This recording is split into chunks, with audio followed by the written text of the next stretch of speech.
मुझे लग रहा था कि जौनपुर आऊँगा और जौनपुर के आने के लिए कई सारे अलग अलग अवसर आए, लेकिन मुझे सबसे ज़्यादा आनंद तो आज आ रहा है।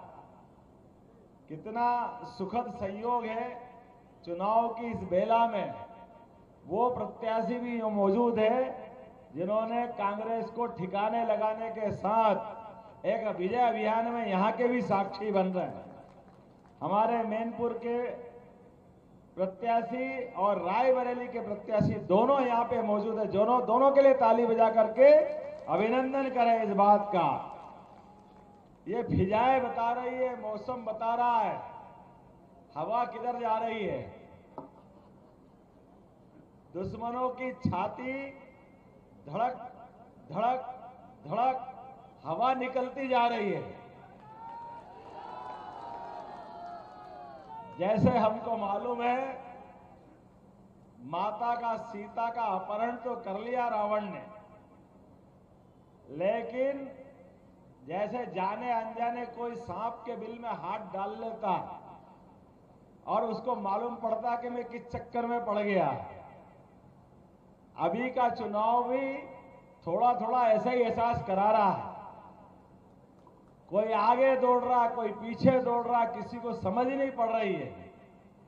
और हमारे यहाँ भगवान राम का इतिहास ही कितना जोरदार था कि राम तो अभी गए ही नहीं है। अभी तो राम भक्त ने हनुमान छलांग लगा के समुद्र पार कर रिकॉर्ड बनाया। और जिसकी लंका सोने की थी, धन वैभव में कोई कमी नहीं थी, लेकिन नीयत नीति खराब थी, तो चाहे 10-10 सिर वाला रावण हो, अंततः गलत नीति के कारण से उसका वहां भी नाश हुआ। उसी प्रकार से जैसे भगवान कृष्ण ने कंस का घर में घुस करके नाश किया और जय जय कृष्ण गलिए दुनिया भर में गोपाल कृष्ण की बंसी बजाई और आवाज सुनाई दी, बोलो गोपाल कृष्ण भगवान की। आज के इस दौर में लोकतंत्र के अंदर इसी प्रकार का एहसास हो रहा है, क्योंकि मुझे मालूम है 5 चरण के चुनाव हो चुके हैं। अब ये लाख कुछ भी चाहे, एक शेर है पुराना, मुद्दई लाख चाहे तो क्या होता है वही जो। अब भगवान की मर्जी, जिसकी जैसी भावना थी। मैं तो बड़ा आश्चर्य में डूबता हूं जब ये बार बार सोचता हूं कि या तो अपने बलबूते पे चुनाव लड़ना चाहिए थी, या अपने माननीय मुलायम सिंह जी के उन शब्दों को याद कर लेना था जब उनने 19 में ही बधाई दी थी माननीय नरेंद्र मोदी जी को। जोरदार ताली बजा के बताओ कि जिनके साथ जाना चाहिए। शुभकामना किसको मिलती है? जो जीता वही। और जीतने वालों को शुभकामना स्वर्गीय मुलायम सिंह जी ने दी थी, लेकिन पता नहीं क्या जब समय खराब आता है, अब आदमी को कोई अच्छा आगे बढ़ना हो तो आगे बढ़ने के लिए कोई डूबते जहाज में बैठता है क्या? ये डूबते जहाज की सवारी करके लंबा सफर तय करना चाहते हैं, लेकिन सफर होगा कहां? आप तो अपने जिस जहाज में बैठे हैं उसकी तली फूटी हुई है। अब हम तो ये समझ नहीं पा रहे हैं, चारों तरफ से जो समाचार आ रहा है, ये जो बात मोदी जी ने आज तक जिस ढंग से रखी है, देश की जनता जानती भी है और एहसास कराती है। ये अपने सामने प्रमाण भी आते हैं।